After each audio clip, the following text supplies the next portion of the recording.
Message de Jésus à Mère Marie et Laïcha, le 8 avril 2020. Hey la famille! Le Seigneur voulait vraiment que je continue à enseigner sur l'intimité avec lui et ce que veut dire être amoureux de Dieu.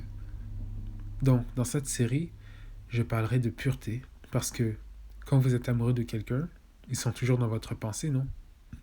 Le matin, vous vous réveillez en pensant à eux, en rêvant même d'eux. Quand vous vous endormez, ils sont toujours dans votre esprit, lol. Il en va de même pour Dieu. Lorsque vous êtes amoureux de lui, il est toujours dans votre esprit. Vous le voyez en tout temps et cela commence avec la pureté. Une épouse pure est irrésistible à Dieu. Une âme pure vise la Sainte Trinité en elle-même et devient un temple d'habitation pour le Saint-Esprit, afin que Jésus se repose et vive et que le Père puisse y bâtir son trône. Car l'Écriture dit « Le cœur pur verra Dieu ». Donc, les gars, il est très possible de voir Dieu avec les yeux de votre cœur, car c'est là qu'il habite. C'est là que se trouve le royaume de Dieu. Il est en vous, mais vous devez venir devant lui dans la pureté. Alors, comment devient-on pur, demandez-vous? C'est une œuvre de Dieu. Plus vous passez du temps avec lui, en sa présence, plus vous devenez comme lui, plus vous l'aimez, et plus vous voulez ce qu'il veut, parce que vous savez qu'il est bon. Tout ce qu'il vous demande ou prend de vous est pour votre bien. Donc une étape se construit sur l'autre. Les démons détestent la pureté, les gars. Ils l'ont souillée depuis le début. Donc, ils vous donnent des pensées et des images qui ne viennent pas du Seigneur, que vous devez discerner. S'ils ne peuvent pas vous faire craindre la présence de Dieu, ils vous feront avoir des motifs impurs dans tout ce que vous faites. Vous commencerez à rechercher Jésus pour ce que vous pouvez obtenir et commencerez à le rechercher pour vos propres désirs et vos propres plans. Vous vous mettrez à faire les choses par votre propre volonté plutôt que par la volonté de Dieu. Donc, pratiquement, quand vous venez devant le Seigneur et vous passez du temps avec lui, vous pouvez avoir beaucoup de choses en tête et les démons sont intelligents pour évoquer toutes sortes de distractions. Alors, allez chercher un morceau de papier et écrivez votre liste de choses à faire. Ou tout ce qui se trouve dans votre cœur. Écrivez-les et laissez-les là sur le papier. Cela clarifiera littéralement votre esprit dans le but que vous puissiez entrer dans la présence du Seigneur vide et qu'il puisse remplir votre esprit. Déposez très littéralement toutes vos préoccupations à ses pieds. Vous pourrez alors lui faire part de vos envies, de vos opinions sur certaines choses qui vous concernent, plutôt que simplement lui dire que vous voulez ce qu'il veut. Quel que soit son plan pour ces choses, vous avez la volonté à être mise sous sa volonté. C'est une prière puissante parce qu'une chose sur laquelle le Seigneur ne s'est donné aucun contrôle est votre volonté. C'est votre volonté que les démons veulent et que le Seigneur désire aussi. Ainsi, lorsque vous abandonnez votre volonté au Seigneur, vous pouvez venir devant lui avec pureté parce qu'il sait qu'il peut faire tout ce qu'il veut avec vous, étant donné que vous voulez faire sa volonté.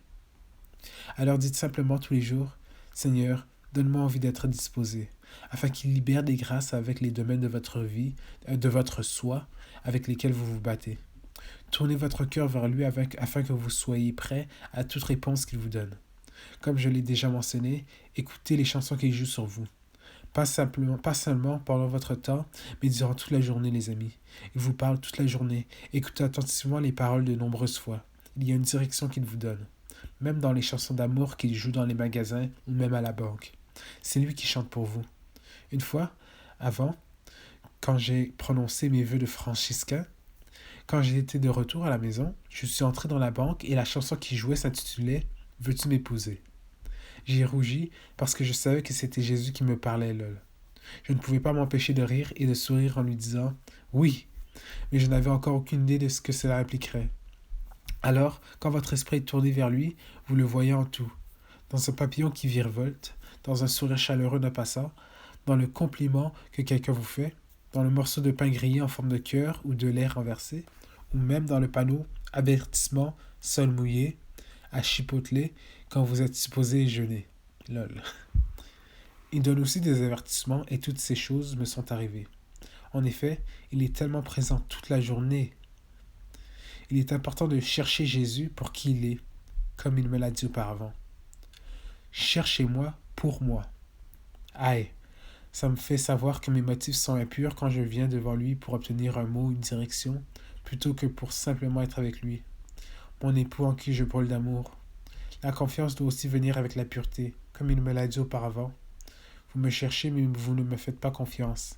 C'est pourquoi vous repartez seul.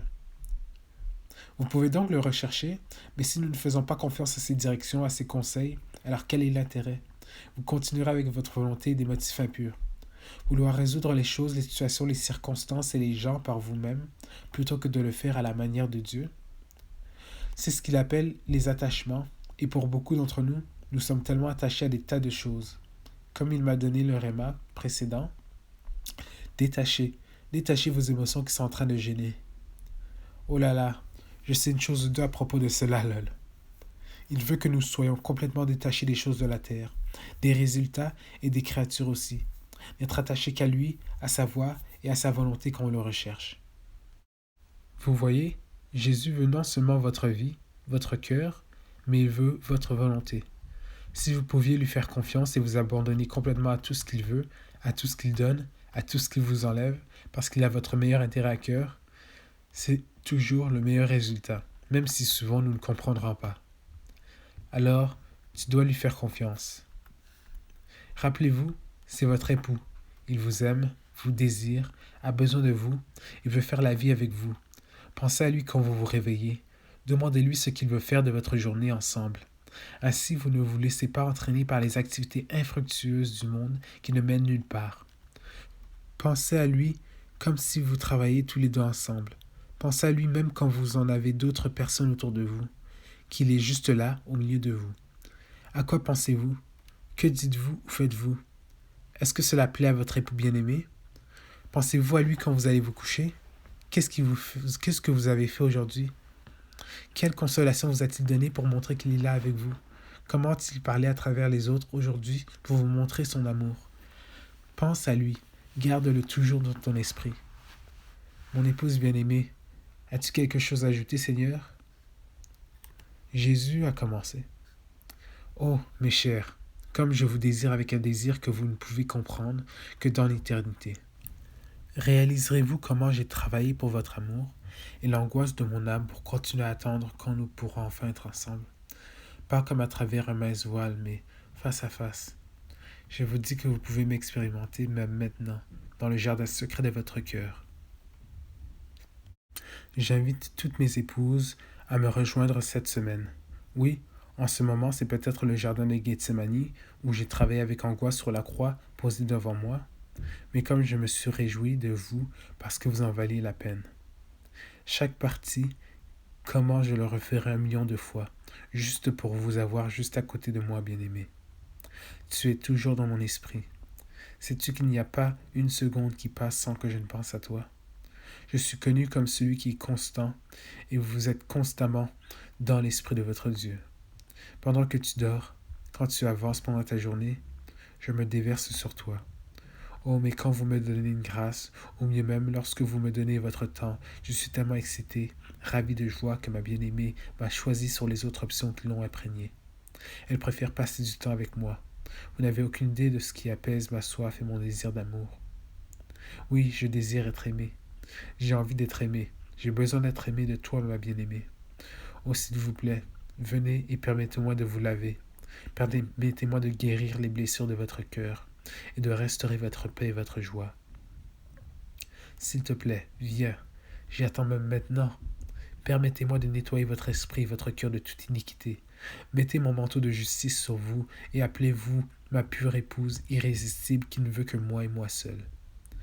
Viens-tu, viens, tu es toujours dans mon esprit. Je pense à ce que j'ai créé, je pense à ce que j'ai mis au monde, je pense à ce que j'ai en réserve pour toi, bien-aimé. Et je suis émerveillé quand tu dis oui, quand tu réponds à mes avances. Comment si peu répondre, ou même tarde? S'il vous plaît, ne me décevez pas, venez. Comme je pense à ce que tu aimes, j'ai organisé ta journée non seulement avec des leçons, mais avec des grandes notes d'amour tout autour de toi. Oui, moi aussi je m'excite en planifiant ces choses. Tu sais que j'ai toute l'éternité pour le faire, souriant. Oui, je sais que tu aimes les oiseaux, les jaunes spécialement. Donc, j'ai prévu à ce moment même où tu étais assis sur le banc qu'un oiseau jaune soit là, pour te dire que je t'aime. Je pense à la façon dont tu aimes ces biscuits gastronomiques, donc je m'assure que, même lorsque le magasin est à court de stock, je m'assure qu'un paquet soit laissé juste pour toi, parce que ce sont tes favoris. Je te considère au point où j'ai réglé la lune, juste au bon angle, pour frapper la fenêtre, brisant l'atmosphère de noirceur dans ta chambre avec la lumière de la lune, juste pour te faire sourire. Oui, je pense à toi. Je sais comment ta couleur préférée est le rouge, alors je m'assure que la robe que tu aimes tellement, celle qui est rouge, t'attende pour que tu puisses la ramasser, juste pour voir ta joie quand tu la mettras. Oui, je pense à toi comme j'ai des papillons qui flottent tout autour et sur vous, même sur la route, pour vous faire savoir que je suis très présent avec vous. Oui, je pense à toi. J'inspire ton enfant à venir et courir en te donnant un beau baiser pour aucune raison apparente, parce que le bonheur et le baiser étaient de moi, mon adoré, pour te dire combien je t'aime. Oui, je pense à toi. Je laisse une rose à la fin de tes marches le jour de la Saint-Valentin, juste pour te montrer mon amour. Oui, je pense à toi quand je sais que tu me cherches pour des réponses et que tu ne sais pas ce que je t'ai dit et quand vous êtes sur l'ordinateur. La réponse se trouve dans le message que vous lisez, le livre que vous prenez ou un signe sur un panneau d'affichage. Oui, j'ai planifié toutes ces choses avant l'éternité. Mes empreintes de pas, mes lettres d'amour à ma mariée, au travers de la journée, vous êtes en effet toujours dans ma pensée. Suis-je sur la vôtre? Favorisez le verset 2 Corinthiens 4, versets 14 et 15. Sachant que celui qui a ressuscité le Seigneur Jésus nous ressuscitera aussi avec Jésus et nous fera paraître avec vous en sa présence. Car tout cela arrive à cause de vous, afin que la grâce, en se multipliant, fasse abonder à la gloire de Dieu les actions de grâce d'un plus grand nombre. La parole de Dieu, Hébreux 4, 12. Car la parole de Dieu est vivante et efficace, plus tranchante qu'une épée quelconque à deux tranchants, pénétrante jusqu'à partager âme et esprit, jointure et moelle. Elle juge les sentiments et les pensées du cœur. Ceci est la fin du message de Jésus à Mère, Marie et Laïcha.